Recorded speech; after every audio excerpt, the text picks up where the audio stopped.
Hi everyone, today I am going to solve the chapter 4 of the Excel part of the Pearson MyITLab course. And if you want me to do your any other part of the Pearson MyITLab course like Word part, PowerPoint part or SS part, or if you want me to do your complete Cengage course, Simnet course or Pearson course, Math course, Stats course, Finance course, Accounting course, Nursing course, Psychology course, Statistics course or QuickBook course, you can contact with me. You can contact with me through my WhatsApp number. My WhatsApp number is given at the bottom of the screen and also given in the description of this video, or you can contact with me through my email address. My email address is given at the bottom of the screen and also given in the description of this video, or you can directly click on the WhatsApp link which is given in the description of this video to directly come in my inbox. Now I am going to start that one assignment. Its name is Exp19 Excel Chapter 4 HOE Assessments. Its project description is given here. You can read it carefully so you will understand what you need to do in this assignment. I am going to start from the first step. So by following these steps, you can complete your work. In our first step, what is he asking? Start Excel, download and open the file name exp19 Excel chapter 4 HOE assessment investment. Creator has automatically added your last name to the beginning of the file name. Our first step basically involves the downloading of the Excel file and opening of the Excel file. I have already downloaded the Excel file from the Pearson dashboard and opened that one file. That's our file. I will go to the second step. In our second step, what is he asking? Create a table name as a transaction based on the range A4 to E248. So we will select A4 to A248. We will go to the insert tab and click on the table. And you should be careful by selecting this one range. This range is A4 to E248 and my table as a header is selected, and press OK. And then rename the table name here as a table 1 and rename that one as a transactions. Paste it here as a transaction and press enter. That's our table name. That's our step number 2. In our step number 3, what is he asking? Freeze the top row containing the column heading. So we will go select the first row. That's our first row. We will go to the page layout. Now we will go to the view tab, and here in the freeze panes you will select freeze top row, and then our top row will be freezed. Now when you move downside, our top row will not move. This will show on every page. That's our step number 3. In our step number 4, what is he asking? Apply white table style medium 4. So we will select the table styles, go to the tables design, and which table style he is asking? White table style medium 4.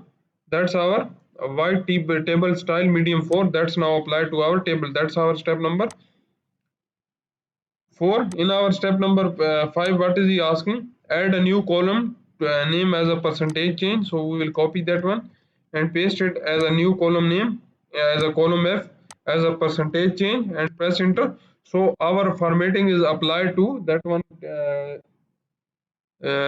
column also. That's our step number 5. In our step number 6, what is he asking? Enter a formula in the percentage change column using the unqualified structure reference to the calculate the percentage change between the commodity purchase percentage price and the current price.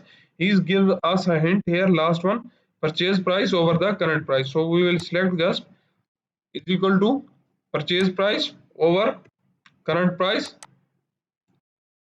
and press enter. So our result is shown in our column F. What next he is asking to do? In our step number 7, what is he asking? Apply the percentage style and the percentage number format to the range F5 to F248. So we will select F5 to F248. We will select that one. That's now selected, and press Ctrl+1 and select percentage style, and with how much decimal places. He did not tell us the decimal places, so it will be default decimal places as a 2 and press OK. So that's now applied to our selected range. That's a percentage style applied to our selected range. That's our step number 7. In our step number 8, what is he asking? Add a total row to the percentage change column. Set the total to display the average of percentage column change. So we will select, go to the table design, and here we will select the total row, and at the last we will go and we will change the last one to as a average and press OK. That's our average total column, that's our total row, that's our step number 8. In our step number 9, what is he asking? Apply solid blue data bars formatting to the percentage change column. So we will select that one, percentage column. That's now selected.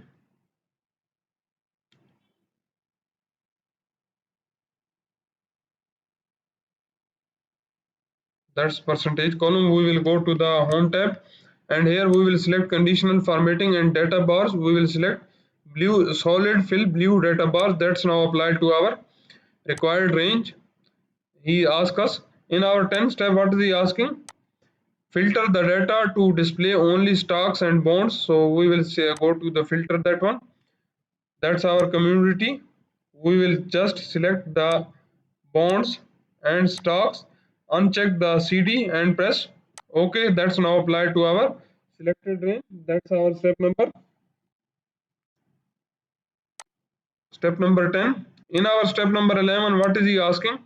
Sort the data by broker, then by community, and then by percentage price. So we will go to the sort, that one. We will select custom sort. First sort, which one he is asking? By broker, by commodity. So we will select first by broker, then add a second level, then select by commodity, and then add a level, then select the by percentage change and press OK. These three sorts apply to our table. That's our step number 11. That's our we have total 14 steps in this assignment. I have performed 11 steps, which is enough to pass your assignment. And if you want to get an A grade, you can contact with me. If you want me to do your any other course like Simnet, Pearson or Cengage course, math course, stats course, finance course, nursing course, psychology course, or information technology course, or QuickBook course, you can contact with me. You can contact with me through my WhatsApp number. My WhatsApp number is given at the bottom of the screen and also given in the description of this video. Or you can contact with me through my email address. My email address is given at the bottom of the screen and also given in the description of this video. Or you can scan the WhatsApp barcode which is given in the thumbnail of the video and in the thumbnail of the channel, or you can directly click on the WhatsApp link which is given in the description of this video to directly come in my inbox. And if you like my video, please subscribe my channel to get any video updates. Thank you.